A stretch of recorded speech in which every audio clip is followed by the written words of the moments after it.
Hi,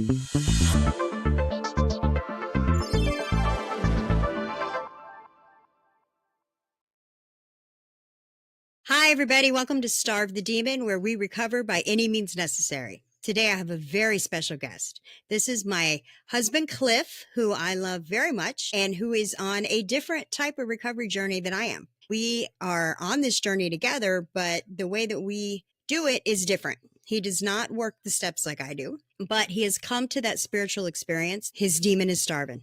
So we're going to talk to him today. And Cliff, welcome. Thank you for stepping up and sharing your recovery story. You're welcome. Thank Happy to you. help. What did addiction look like for you at its worst? Lonely, had constant agonizing regret, turmoil, always horrible, horrific. Was there a specific turning point or was it a slow slide? Well, it started when I was 15. You know, the same story most people have that I've talked to. I wasn't accepted. I was bullied. I wasn't part of the in crowd, you know. So I just ended up hanging out with other loners like me. Started with drinking a lot, and then I started doing cocaine. Immediately bad. I immediately knew I never wanted to stop doing that. But I was in no condition or no position to be able to maintain that because I was 15. Pushing shopping carts at the grocery store, telling my mom to F off with her new boyfriend after my dad left, that type of thing. I do. And I would say it was a slow slide. I remember earliest days on drinking a case of Black Label beer. If anybody knows what that is? It was $5 a case. There's a reason it's $5 a case. Yeah. I remember sumps with retention ponds and you had the tunnels. We go into tunnels, we drink. Police would show up, we jump fences and run. Seemed like fun at the time, right? I guess. So what were you trying to cope with or escape from? Probably my home life. Didn't like the situation where my dad had left and I got to see him on weekends and it was a custody battle. And her new boyfriend, his demon was strong, very active alcoholic. And I was jealous, and you're not my dad, and you can't tell me. Because he was just as much big of a child as I was. You know, if I got told to go to my room, he would give me that look. Like it was petition. It was ridiculous. It was crazy. I didn't like him. He didn't like me. We didn't like each other. Our demons didn't get along. And I spent my time just trying to not be around him. Right. My mom had moved into a house that wasn't far from the school, and I would not go to school. Come home, and then he would come home for lunch and be there all day drinking beer. And, and sometimes I'd be hiding in the closet for all 3 hours. Sad. It was really sad. It's stupid. And looking back, and now I say I created my own victimhood. I did it to myself. I didn't have to be like that. But I was struggling. And I went from not getting along and being picked on to doing things wrong and lying and hiding and being sneaky. Still not getting along with people. Until I smoked pot for the first time. And then I laughed my ass off so much. That was fun for a while. Very short period. And then I got paranoid. Smoking marijuana made me think they were coming. It was awful. I went from starting drinking quickly, cocaine, a little bit. Immediately, my mom had the restraining order on me, and I couldn't come home. It was awful. I was just a monster. I was scary, I guess. Did the people around you know how deep it was? Like, did your mom know that it was drug-related, or did she think you just were an out-of-control teenager? I remember there being times where I would come home drunk. I'm my BMX, my GT Pro performer. Going through a dark parking lot when I fell over, come home, and I had gravel still stuck in my knees and bleeding. And I went in the shower, pulled the shower curtain down, bam, bam, bam. And I remember being passed out in the bed. And I was coherent enough to hear when my mom come home, who would say, your son's passed out in the bed. Your son's drunk. So, yeah, she knew it was alcohol. And it wasn't long before she knew it was drugs. I'm sure she had to assume it was drugs. But that's not something you guys talked about. My mom and I never really talked about drugs. We didn't like each other. I mean, she loved me. She wanted to protect me. And I was wanting nothing to do with that. You're with him and fuck you. And you choose him over me. And we're done here. That fear and that anger, that was feeding that demon and he was getting stronger. Yeah. Yeah. I would say he was getting stronger. I was a kid. I was mad. I didn't have my dad. I was sad. I would watch him get drunk and the police get called and him spit in her face. And I would watch those fights. And I didn't want to be home. Yeah, I know. It escalated pretty greatly, pretty quick. Can you tell me, what did addiction take from you? Your relationships, your health, your peace, your freedom. How did that look for you? It took my self-esteem, if I ever had any. And at one point in my life, I was happy. I played ball, and I was the star. I felt like I was the star. I remember being in the minors, and the majors pulled me up. They, let me get the best guy you got. And he brought me up. I felt really good. So I did that for a while, and I was really good. I started off horribly, but I excelled. But then when I started doing drugs, that was over. That was over. That became much more important to me. How are we going to track down some drugs? Yeah, it stole my soul immediately. I'm going to say that. Now, was there a rock bottom moment? Now, I know if you're like me, you've had several rock bottom. Like you thought you were at rock bottom, and there was a trap door and 50 feet of crap, and then another rock bottom. What was your true rock bottom moment? What happened? I'm not getting into every single detail of my life. I will say that I've had a lot of what would normally be rock bottom for people. I had a strong desire to do drugs. I moved to Florida when I was 18, and I lived with my aunt, uncle. Real good to me. They took care of me, fed me. I got a job immediately. I felt I needed to pull my own weight, and I was fine for a few years. I had gotten away from drugs for a little while. Working hard as a roofer, you don't have really much time to do drugs. Just drink water and get up and go to work. Any kind of roofing in Florida, anything in Florida, really, outside. But I always had that monster there. That demon was still there. Anytime an opportunity for drugs came along, I would jump on. And when I did, that would go until that source was gone. And it got to a point in my life where I would seek it out. But I wasn't smart about it. I didn't have a lot of connections. I didn't know a lot of people, and I moved around a lot.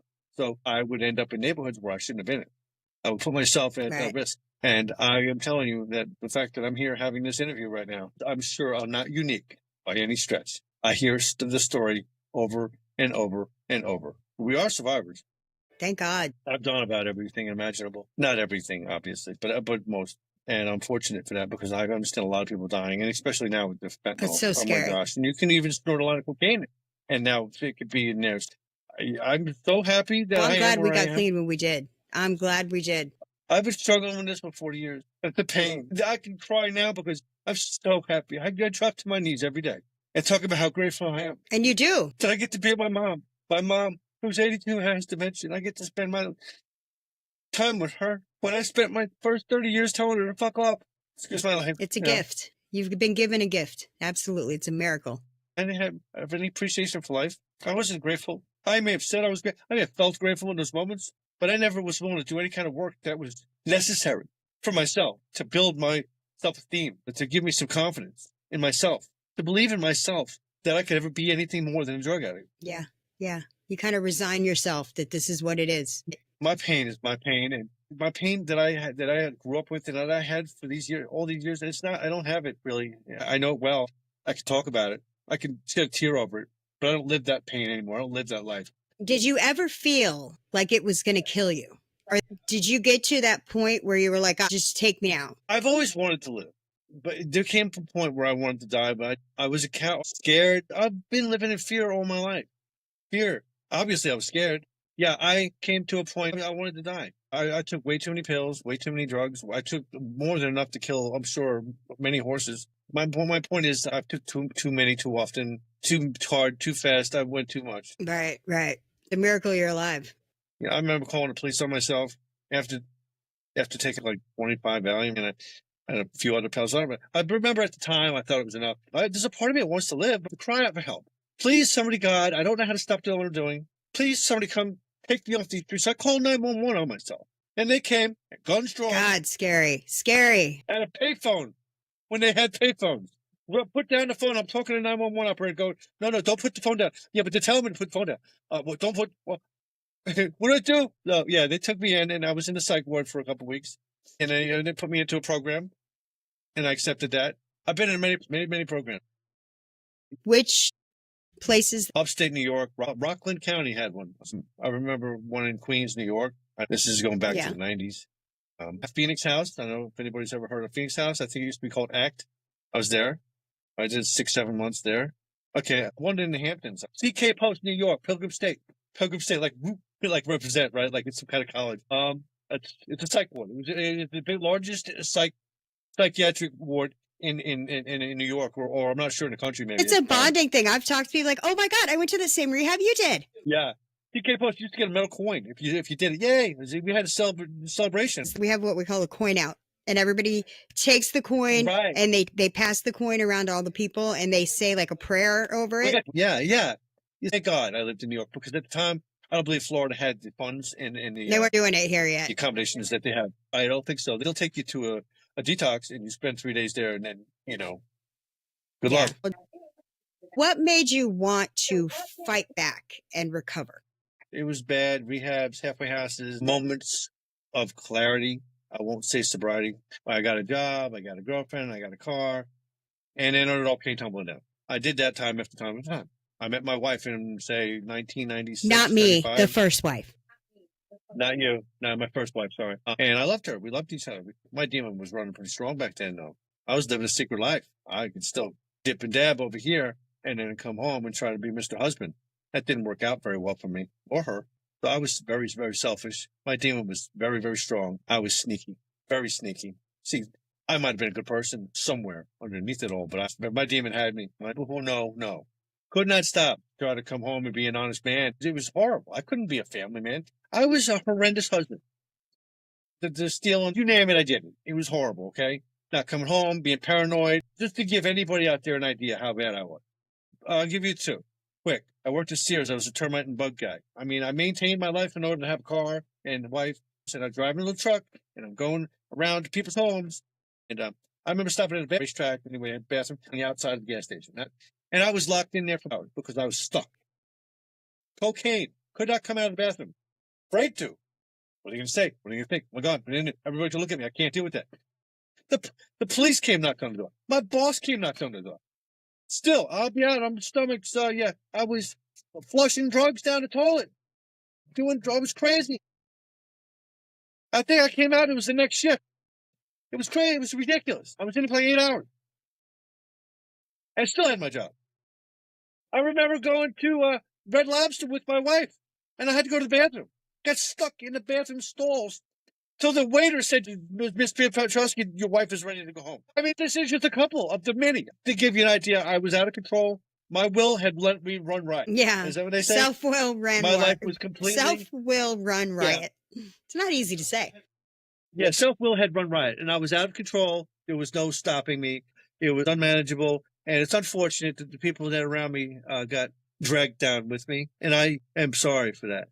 To those who were affected by my ridiculousness, my selfish, horrible behavior, I truly apologize to them.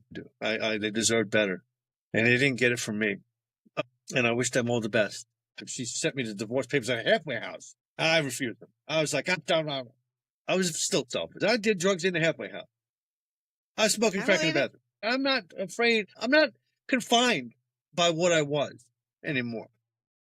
I've never been one to be ashamed of myself, especially now, because maybe it'll help somebody. I like to think that these things are for that. So I met a girl in New York. I'm going to school to be a still not me. I'm with another woman. Yeah, I had a job. Always had a job. A car. I was very sneaky. What do you call that? A functional? Yeah, that's an oxymoron. Yes, I've heard that term. Yeah, it's not really. It wasn't very highly functioning. It was just a matter of time before it all came crashing down. One of the times my girl had told me I need to leave because I was doing drugs in her house. I got a DWI while I was out living in a room somewhere, and I crashed the car. I was drunk as hell. 7 days in jail. I mean, that scared the shit out of me, but I didn't scare me straight. Nothing was going to scare me straight. And I had to have another 5, 6 years after that of pain. So she eventually, after giving me chance after chance, mind you, chance after chance after chance, I'm not a victim. You're a perpetrator. I had become a monster, out of control. Jekyll and Hyde. Yeah, I met that guy. For sure. I met him. You know, I don't like that guy. He's not allowed in this house. No, if I see him coming. I see him coming. I'm buying a new car. Neither one of us wanted. Last time I saw him, I bought a new car. That's a whole nother story. In my escape plan. Next time will be a mortgage. Anyway, talk about this. Over the years, you've gone to different rehabs. You've had different experiences. What recovery paths have you tried that did not work for you? You started to do it and then you gave up on it. Because I believe that any path of recovery, if it's followed thoroughly and fearlessly, can work for anyone. Like if you thoroughly and fearlessly work the 12 steps, you will not relapse. If you don't, you might. And I think that's true whether it's psychiatric, whether it's church, whether it's Alcoholics Anonymous, Narcotics Anonymous, Recovery Dharma, Smart Recovery, whatever it is. If you really work it, I think those programs are sound, but people don't work them, so they don't work. People aren't sound. I wasn't sound. Those programs are great. I wasn't ready to Which ones did you try, though, and how much of an effort did you make? NA, AA, SLNA, understand something. They all work for whoever's ready to work them, I'm sure. I'm the Captain Half-Ass. Understand? I still want to have my drink in one hand and my do the right thing in the other. You understand? I never really wanted to quit doing the drugs. I just wanted my life to get better, but I could still get high. Well, why can't that work? And we all know. I've been in the rooms. I know. We want our cake and eat it too. We want to drink. We want everything. Well, why can't we have it all? I work for a living. Why can't I do what I want to do? I got king baby syndrome. Yeah. We all know the cliches. I was weak-minded. Now I'm not. I survived. I had a lot of days where I came to, and now I can say I wake up. And I am so fortunate. Again, I'm grateful as the day is long, every day, that I'm even here. Because I could have been dead. I put myself in too many risky situations where I have gotten beat up, could have got beat up, could have got stabbed. You know, I mean, I haven't been shot at yet, thank God. There's a lot of yets, and they're all yets. Because guess what? Even now, everything's a yet. Everything's not. It's not over.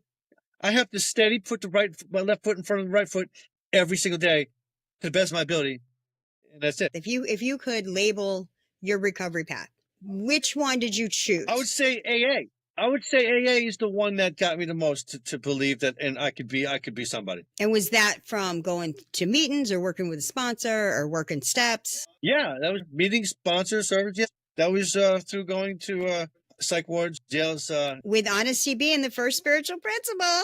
Have you ever read the entire Alcoholics Anonymous big book? Yes. Okay. Have you ever had a sponsor that you actually got to step work with? Okay. Yes. So what happened during the fourth step? I have a really, really, really hard time putting pen to paper. And during the process of my fourth step, I went out. And when you go out, if anybody knows that once you do all that and you feel in your heart that you're putting everything you have and you're trying from your gut, from your soul, you're trying, and you go out, you're not ready to take that walk again. It's like losing a lover. I don't want that again. For a drug addict and alcoholic, that's a lot of work. That's a lot to put everything you have into something and fail epically. And let's go do it again. Start over. What? No. I have had that happen enough times. And I said to myself, I want this. I got to a point in my life where I would be like, I'll just get sober just so I don't have to hear this shit anymore. You're sober now. I can attest, as your wife, I can attest that you are not a dry drunk. You are not just white knuckling it. You're truly, truly clean. I am not walking the world in fear anymore. The monster.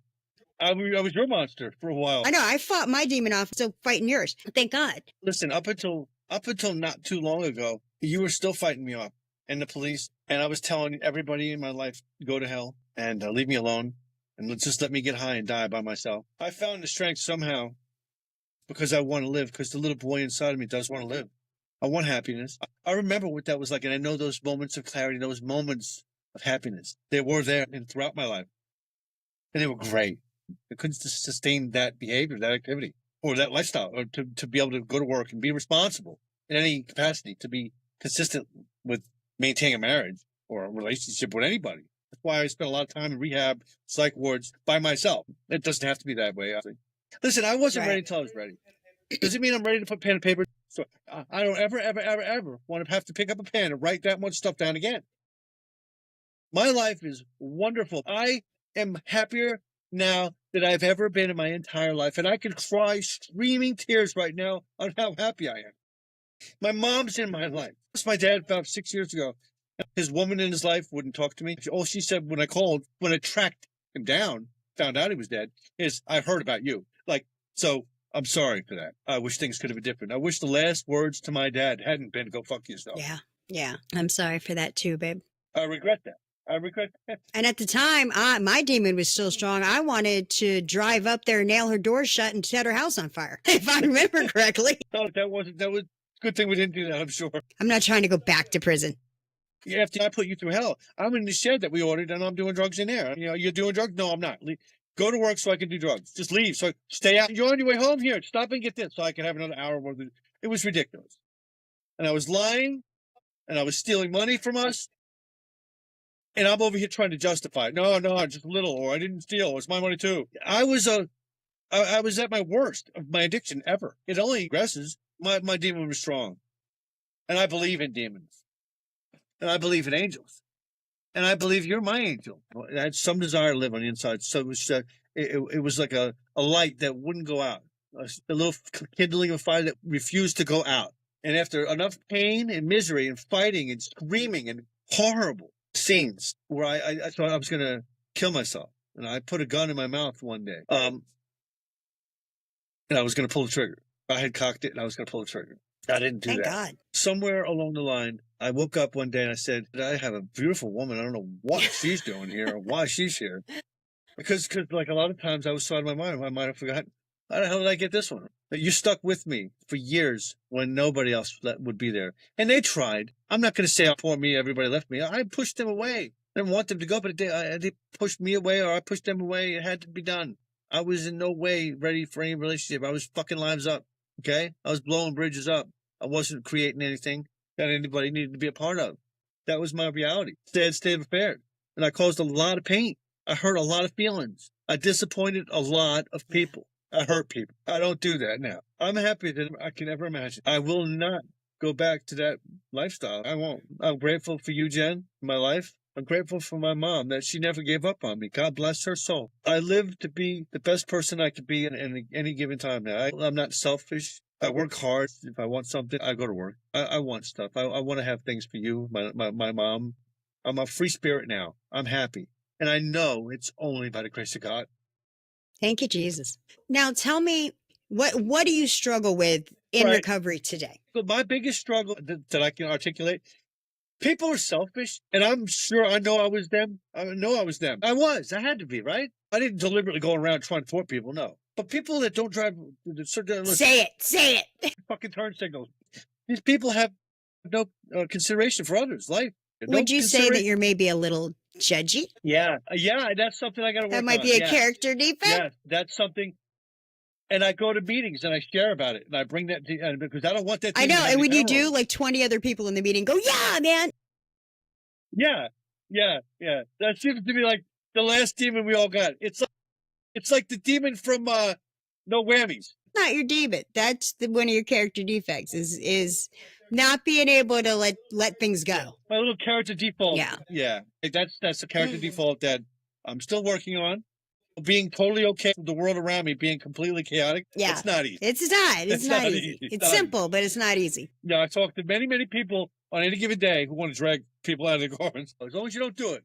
Right. So let me ask you this. How do you starve the demon when it tries to come back? Time I pray. I will call you. I don't care what time of night it is. I have people in my life where it doesn't matter. They're not gonna not answer me. Oh, they're not gonna be like, dude, it's late. Yeah, call me. I don't give a shit. This is your life. Does your life mean something? Mine apparently didn't. I remember my sponsor being at my house, right? Going over the book. Everybody's proud of me. I can't wait for him to leave, so I called drug dealer. And I did, as soon as he left. Okay? When they say pick up that phone, I was nowhere near ready to pick up that phone. Pick up the phone and call my drug dealer. I want you to leave. Right. You know what I mean? That was my life full of anxiety about, oh, God, I got to do the right thing. I got to make it look good over here. But then I got to hurry up and call the drug dealer because he said he's going to movies at 6. It's chaotic. I'm surprised I didn't have a heart attack. Honestly. Just waiting, frustrated. Yeah, biting my nails, stressed out. I have to be done before she comes home. Oh, my God. The lifestyle, it's a horrible, horrible choice. And I don't recommend it to anybody. I wouldn't recommend giving a kid a beer. I wouldn't recommend it. Because you never know what he might be. It's a great point, though, because like we all went to that party when we were 14, right? We all went to the party. We all had a beer. Maybe we smoked a joint. Some of us just didn't go home for 25 years. But we're at the same party. It's not like you look at these kids and go, oh, they're horrible people and are turning drug addicts. No, it's just what you do when you're that age and it's stupid. But it's not like, oh my God, I can't believe that happened. The difference is some of us end up under the bridge. And you never know who among us is going to end up under the bridge because nobody starts out under the bridge. How do you stay grounded when nobody's looking? Where any given situation, I be where I am. I get involved in whatever moment I'm in. I get involved in my own life. I show up for my own life today. If there's something I need to do, if it could be surprising you with rearranging damn furniture, I'll get involved with that. I have a life now. And the time where I'm going to do something is going to be over and I'm going to have to get ready for work. Because that's always good. I go to work. I love my job. I haven't always. I'm very happy with my life right now. Very, very happy. Right now, I'm ready because things still happen. I think I'll be more ready for it now, more able to handle it than had I been, Right, the latter. right. the way Well, I I'd was. like to throw a recovery cliche in there. And it's something that my sponsor used to say to me, which I think you just articulated perfectly. You have to keep your head where your feet are. You have to live in that moment. Be where you are. Be present. Be doing what it is you're doing. It's a very Zen thing. If you know anything about Buddhism, Zen, do what you're doing while you're doing it, and that's all that you're doing. What is the best part of being in recovery right now? I'm reliving. I'm happier as if I was a little boy. You feel childlike. I feel like yay, yippee, and hell, I'll even skip if I want to. But I'm happy, very happy, truly, truly, truly. I am unchained. I'm for the first time in my life. Isn't that wonderful? And I mean that. Spiritually, I work for one man. And I can vouch for that. So how do you help others, or how do you want to help others? If somebody needs to talk, if there's anything I can offer them, I'll tell them what I do. Or I don't really try to tell anybody what I think they should do. If they want my opinion, if they want me to point them in a direction, I can help them with that. I have a positive attitude. Right. Maybe you need some joy. You're willing to do this video, for instance. I don't think I would have done this unless I felt like I feel. I was never ready for it. I'm not even worried about what I look like. I think you look awesome. Better say you're supposed to. My mom always told me that too. She always told me, "You look great," and she lied to me all my life. Never did she lie. I'm just teasing. I will say, anybody who's struggling out there, you can do it. The odds are against us. Right. That's true. Our default is to get high. And when an addict doesn't get high today, that's a miracle. You got to stay busy doing something that's the complete opposite of what your addiction has you doing for a long enough period of time to where you can distance it from your mind and continue doing that. With geographic changes, obviously aren't always the thing, because you take yourself with you. We all know that.